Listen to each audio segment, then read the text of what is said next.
What's up, everybody? Welcome to this week's episode of Let's Talk About It. We're so grateful for those of you that have tuned in to the previous two episodes. If you missed part one or part two of our conversation with Tyler Burns, it's worth a watch, so go back and check that out at some point. But today, we are grateful and excited to sit down and talk with Alexandra Hoover. Alexandra Hoover is on staff at Transformation Church as the content director and strategist for Pastor Derwin Gray. And this is a three-part conversation, but today we will just be focusing and hearing the part about empowering women in ministry and in life. So we believe that you're going to be encouraged, that you're going to be challenged.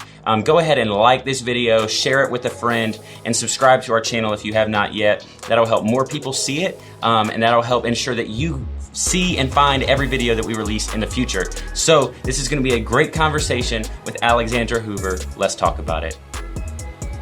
This morning. My name is Karla Gerard. I am Director of Outreach and Missions here at In Focus Church. I am here with my friend and co-laborer. I'll let him introduce himself. Kēvin Karla. I'm the Youth Director here at In Focus Church. And we also have Caleb Gerard. I don't know why I put up peace signs every time I introduce myself. Why do I do that? I don't know what to do with my hands. I don't know what to do. Yeah, my name is, but yes, I'm Caleb Gerard. I'm the Worship and Creative Arts Director here. And we are joined by... Alexandra Hoover. Hey, friends. I'm so glad to be here with y'all today. I am the content manager for Pastor Derwin Gray over at Transformation Church. An author, I'm a teacher, Bible teacher, and use my words for the glory of God wherever I'm at, online, offline, and I'm excited to be able to do that with y'all today. Awesome. So you told us a little bit about kind of who you are and what you do as far as ministry goes. Would you mind telling us a little bit more about yourself, about your family, how you got to where you are at TC? Sure. I'll try to make it quick. I'll do Cliff Notes version of this. So I have been married for about 13 years. We've got 3 beautiful babies. Layla is 9, Kingston is 7, Sophia is 5. Keep us lifted, parents of 2 and more. You already know, after 2, you lose count. It gets wild. You're outnumbered. The Hoovers are tired. Yeah. But they're a blessing. It's been really sweet. I've been in vocational ministry for, it'll be about 7 years. Actually, it was 7 years this May.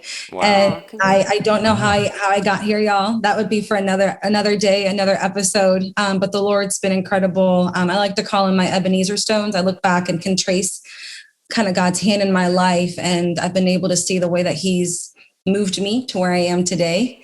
Never had aspirations of being in vocational ministry, never wanted to write a book about Jesus, did not grow up in the local church, actually grew up pretty out of the church. And y'all, the Lord has just been incredibly kind in the way that he has made room and made way for me to know him, to be a part of his family, to know his people. And I got saved when I was about 18 years old. I kind of gave my life to Jesus. I'd heard about Jesus when I was around 9 years old. My aunts are pastors at a church in Virginia, and my dad's side of the family, they are just an incredible group of folks. They love the local church, and so I'm sure there's something generational there that the Lord passed off to me from my aunties and my grandfather being a pastor and all the things. So around 9, I attended one of the churches that they were pastoring, and I had an encounter with Jesus, and but never stepped back into a church like for about a decade or more. Wow. And so, So it's been bananas. I met Mario, my husband, when I was 18. Got married when I was 19. By the grace of God, we are still married. Yes, yeah. Yes, amazing. It is incredible. I'm telling you, I think the Lord knew to give me just like my story is probably a lot like a movie, and I can't take any credit for it because I couldn't make this up if I tried, and I couldn't have fixed it or tried to heal any parts of my story if I tried either. So attended Transformation Church, fell in love with the vision here in Charlotte, North Carolina, and just kind of knew that the Lord was calling me to vocationally serve his people, whatever that looked like. I had dreams of becoming a buyer for Nordstrom. I wanted to do like international business. I'm about my money. I wanted to make my bread. I'm like, let's go. I'm an independent woman. And Jesus was like, LOL, you can still do that, but I'd like for you to do that in your local church. And I was like, okay, cool. Yeah, no. Yeah, Jesus, it's definitely all the passion and conviction was going to go this way. And that's exactly what he did. I've got a book that comes out May of 2022, my very first published book with B&H, Lifeway, Brahman and Holman. And I'm excited, y'all, to see what God continues to do. A wild ride. That's awesome. We hadn't necessarily asked all of our guests that we've had on for this season, like their sort of their testimony. Sure. But if I'm like 100% honest, I was making myself coffee last night and thinking about what we were going to talk about today. And this is going to be like really Holy Spirit for this this series that we do. So it's a little bit odd and out there for this specific segment. But I was pouring my coffee, and I truly believe by the Spirit of God that your testimony, even in its Cliff Notes version, is really going to encourage, and is really encouraging someone who's watching and listening right now. And in whatever way, shape, or form that is, and whoever you are, be encouraged today, be challenged today, that you were seen, that you were loved, that you were known by our Creator, by a God who is both infinite and personal. So yeah, that was like real Holy Spirit for way more than what we do on this segment. I got like, Not that we're not led by the Spirit. no, I Or just went someone who like corporate interprets prayer that. and worship Yeah. mode. Like, We just got to make that distinguishment, because someone's like, they're I know. cessationists. Someone's like sensation heresy. And also, your testimony had to encourage me and Kēvin, because we both got married at 20. And Zach, who's behind the cameras, we all got married at 20. Yeah. No, listen, it's a gift. I honestly, most of my life has been, I've had to learn, and this is kind of one of my phrases that the Holy Spirit gave me about a year and a half ago, in marriage and anything that we do that seems unfamiliar or peculiar to the world, we've got to remember that we're part of like an upside down kingdom that doesn't function the way that our outside world does, right? And so in that same breath, though, while we step into these spaces that are so uncomfortable and are so unknown, regardless of what it is, we've got to learn to see God's activity in our lives through everything so that we can move through it. So you all being married at such a young age, and I understand it because I was married at a young age. Hello. I think one of the things we had to learn to really understand was that as God grows us, as God tends to us, as God moves us and transforms us, we'll have to learn to see God's activity and remember that it's just our inability to see how he's moving and growing through different seasons of life. Because oftentimes what will happen is when we step into these seasons that God's inviting us into, we will be met with a lot of challenges and difficulties. And that's, again, it's not God's inability, it's just our inability to see it. So be encouraged, even as my young friends who are married, or if you're going through a difficult season or whatever, hard things will come, but God's doing something good underneath it. Amen. So good. And Right. Mom, I don't want to discount your early marriage age. You were what, 22? I was just a month 22. Wow. Yeah, girl. I've been married 24 years next month. Yes. Well, just call me after and then tell me everything you've learned. Thank you. Girl, I'm telling you, you've been so encouraging to me this year. I'm going to take you up on that. I'll roll up in your DMs, go, it's me. Can I just take this? Yeah. Okay. Sure. I really appreciate that encouragement as a mother of many, and I feel like also a spiritual mom of tons, just the encouragement to young people, because when we read the scripture, God loves young people. And he's all about young people. I mean, Daniel and Esther and Josiah and everyone, David, Mary. You can't get away from his heart for young people. And I've definitely seen in this last season a pursuit like wolves at times against young people because young people change things. Passionate people change things. Passive people don't change things. And here in this season, we have seen such a strong proper uprising of youthful voices, and I appreciate that encouragement. Along those lines, a little bit of a shift. As a woman in ministry, some of my best friends the last few years, what we would say to each other when we were really struggling is we would look at each other and go, hey, eyes up, eyes up.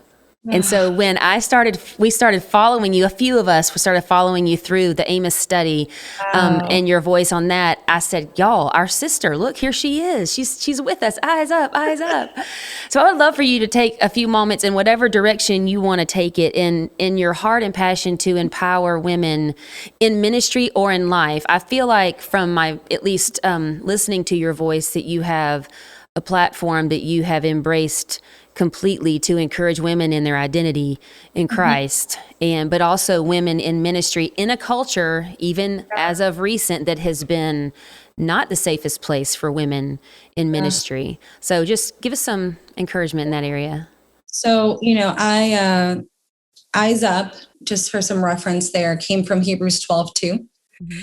Keeping our eyes on the perfecter of our faith and running this race well. That's for a whole nother episode and probably a whole sermon. But, I think as women in ministry, as women who begin to kind of follow Jesus, from the very beginning of time, we see Jesus be so intentional with the way that he speaks about women and to women.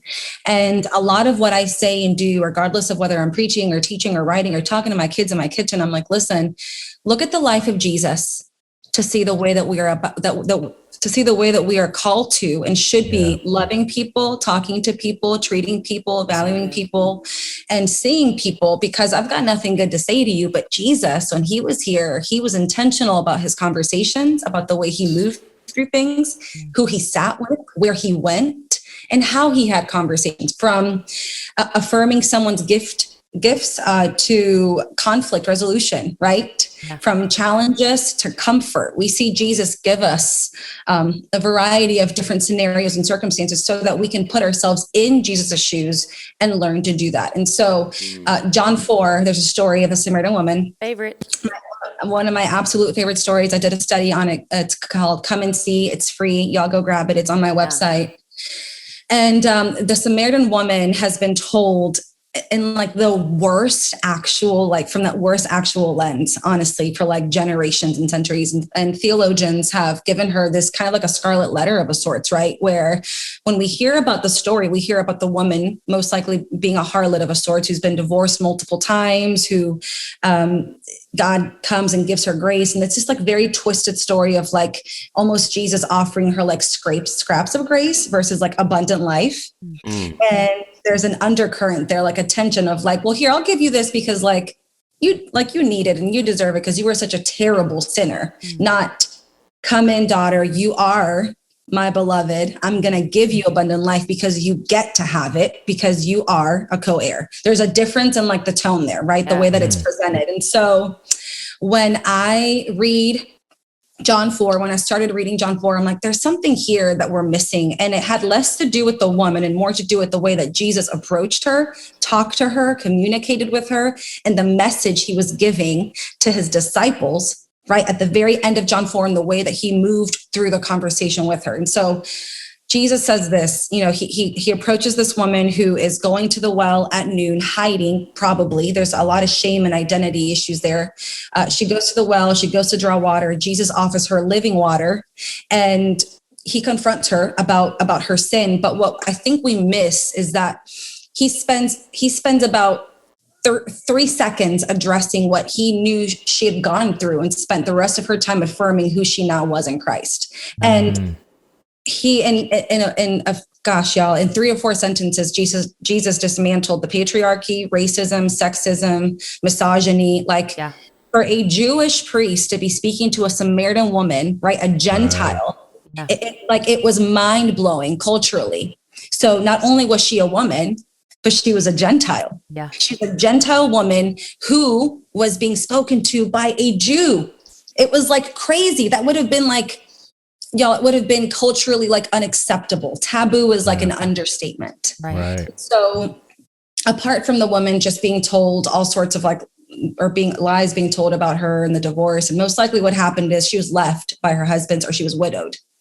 And culturally, women did not have a choice then to marry or to remarry. Men were the ones that chose to marry and also leave the woman behind. And so for a woman to live and to make ends meet, she would have to be married to a man.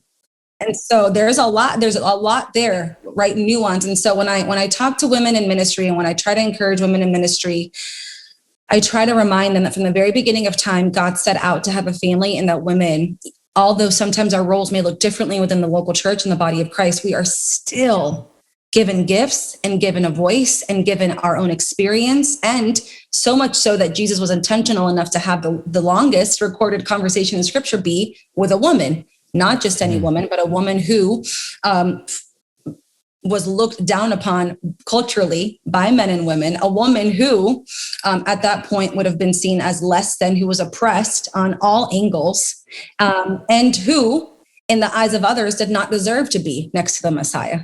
Mm. And so it was an identity. I think the Lord, what he did there was he and I love this verse. It's verse 24. It says, the woman dropped her jar.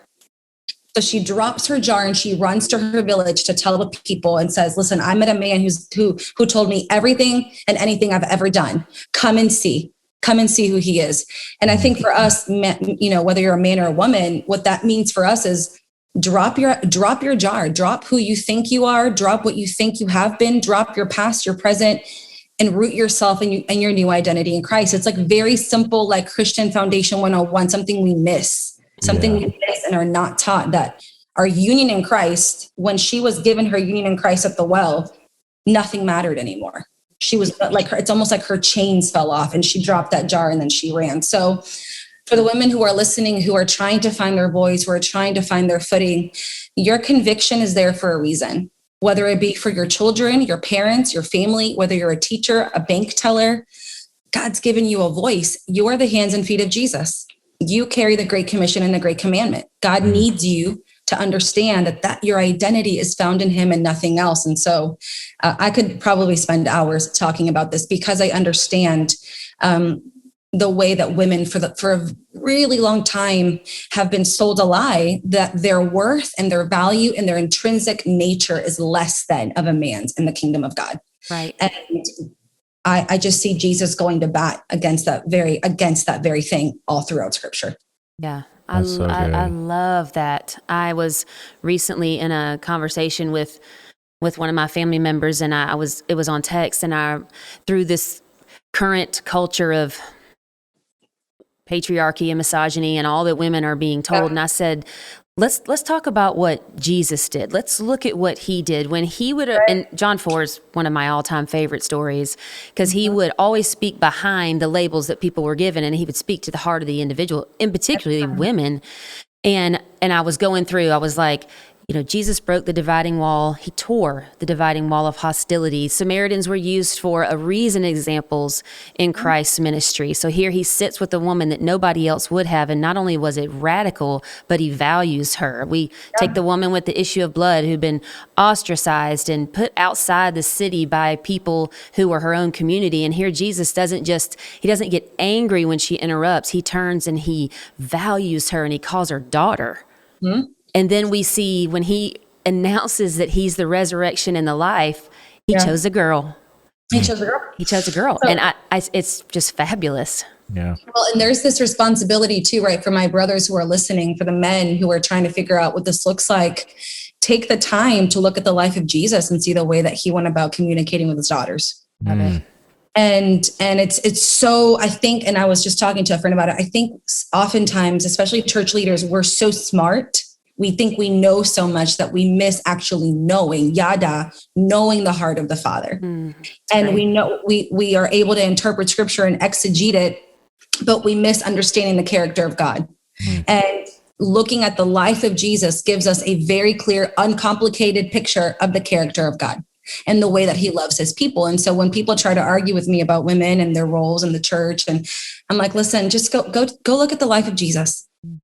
Go look at the life of Jesus, and then look at the life of Paul, and help me go look at that, study it, read it. Don't overcomplicate it. Come back and talk to me, and then help me understand what you think they're saying about women's value, women's worth, and their role within the body of Christ. And I leave it at that, because I think they do a really good job at showing us exactly what we need to know in scripture. Yeah, that's great. Great reminder to read our Bible first, and then Literally. let's have a conversation. Yes. Literally, just please read your Bible. Yeah, so good. I feel like it appears that I'm awkwardly quiet, but really I'm just soaking in all of the free game that's being given. But no, I did. So connecting everything that you've said on John 4 with us guys. Yeah. So at our church, Karla led the women in the If Gathering, where Pastor Eugene Cho taught on John 4, and the men's ministry, we also watched that segment from the If Gathering at our men's event as well. And so I'm grateful that I was able to hear that, because as he taught on that passage, he also emphasized something that I'm really big about, which is intentionality, like the intentionality of Jesus to insist, I have to go through Samaria when, culturally he didn't have to, but he chose to. There's some intentionality there. And so as you were mentioning, even, Jesus looking to his life, I do think that we have a tendency to view Jesus and our obedience to him and our following of him as just his instruction and his commands, but not his example. And so, when you see that, it should at least alter the way that you view everything, like the upside down kingdom. It should alter things, because you're realizing, okay, loving my neighbor is not just, the person next to me or the people that I'm in proximity with, but it should include, these, as demonstrated through the Samaritan's love of the man, who was beaten and robbed. The Samaritan should not have loved in that scenario. But Jesus, through his example, through his own ministry and speaking to the Samaritan woman and other people that were culturally, it would have been culturally unacceptable for Jesus to interact with them, he demonstrated the very thing that he was teaching through the parable. And he did. So great. To love your neighbor is to go out of your way for them. Right. To love your neighbor is to live a life crucified for your neighbor. It's the great commandment, love God, love his people. In order to do that, you have to understand that to love God's people, you have to live a life in a crucified servant leader posture. And loving your neighbor is serving your neighbor, which often means denying yourself and denying your flesh, as Jesus did for us. And so as we model Jesus, we're modeling living a life of servanthood and loving our neighbor. So something really interesting. I love that you mentioned that. Yes, Jesus said he had to go through Sychar. There's an intentionality there. His disciples did not understand. Oftentimes, as people, as disciples, right, as disciple makers, as people of Jesus, people may not understand why we're doing what we're doing. And it is not our role to make them understand. It's our role to show them what it looks like to live a life on mission. That's great. And he didn't stop and spend time trying to unpack it for his disciples. He's like, I have to go here. And this is what I have to do. And you guys go ahead and do what you got to do. But he was so intentional, even in the way that when his disciples came back, and this is what I call the power of our witness. The power of our witness is so important. The way that we live is oftentimes more important than what we say. And I think we get stuck on silence being deafening. It is, but how are you living?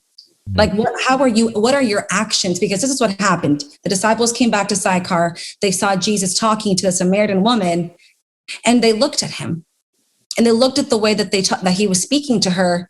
And all they did was ask Jesus what he was doing. And Jesus said, I'm talking to the woman. Did you get your food? And they were like, yep. And that was it. And they never questioned him again. And I know that in that instance, the power of their witness, the power of the witness that Jesus had for his disciples, it changed the way that they saw Samaritans. It changed the way that they saw women. And they had to process all the way back. I know they did. They had to walk all the way back. I know they were thinking about that very moment, the moment that they saw their Jesus talking to a Samaritan woman and what it meant for them now as followers of Jesus. See, when you follow Jesus, you become more like Jesus, but you've got to be able to follow and listen and see exactly the way that he moves and really just remove yourself from the equation and ask him to do something in you and through you. And so there is an intentionality and there's a surrender of flesh to be able to love your neighbor sacrificially and a life crucified in the way that our King Jesus does for us. Yeah, and one thing that I'm thinking about in this is one way that we marginalize voices, I think, in the church and in the culture as a whole, is we box voices into only being able to speak to a specific thing. So Black people can speak about more things than just racism. They can challenge us on more things than just how to not be racist. And women can speak about more things than just how to be a woman. Women can challenge us about more things than just female identity or in any of those contexts. Imagine if Esther would have only cared for the needs of the Jewish women and all of the men were tossed aside. Imagine if Priscilla only cared for the women of the church in Acts and she was only allowed to speak into the women in Acts. And imagine if I was so foolish to think that Alexandra Hoover or Karla Gerard or anyone could not teach me or challenge me or speak into my identity, speak into my sin, my struggles. Imagine if I disregarded and marginalized female voices as only being able to speak into the life of women in our culture, rather than being able to challenge the body of Christ as a whole.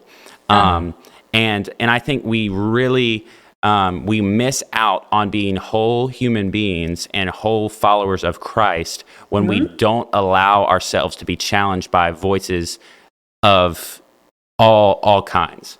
And that's something that I was thinking about in this. Well, it's almost like we talk about the bride of Christ and the body of Christ, and we talk about there being this communal invitation, right, for people to do life together and a oneness within the body. But then we find that because of oppression of any type, which we know the veil has been torn, and we know that God talks a whole lot about what it looks like to heal and reconcile ourselves to God and then to each other. But we miss the reality that the reason that God had to bring about reconciliation is because before there was a division. And before there was reconciliation, there had been a brokenness. Before God came and brought about his son to heal us, there was not wholeness. And so here's what I think we miss is that because of demonic dark forces, they're very real, right? So we're talking about sin nature. We're talking about sin, and we're talking about humans being human. Why would we not think that people would then try to bring about division in the same way that the enemy brought about division, in the way that the very thing that God came to heal? Why would we not think the enemy is still trying to divide, right? And so if we look at scripture and Jew and Gentile, male nor female, Jew nor Greek, those words, the intentionality, right, that we see there's contention between man and woman, there's contention between Jew and Gentile. Yeah. What does that look like for us in our everyday lives within the body of Christ? We have to live on offense and not on defense. And we're talking about the kingdom of God and its people and how he's called us to move together. Thank you again, Alexandra, for joining us for this conversation. Remember, this is just part one, so we have 2 more parts to this conversation.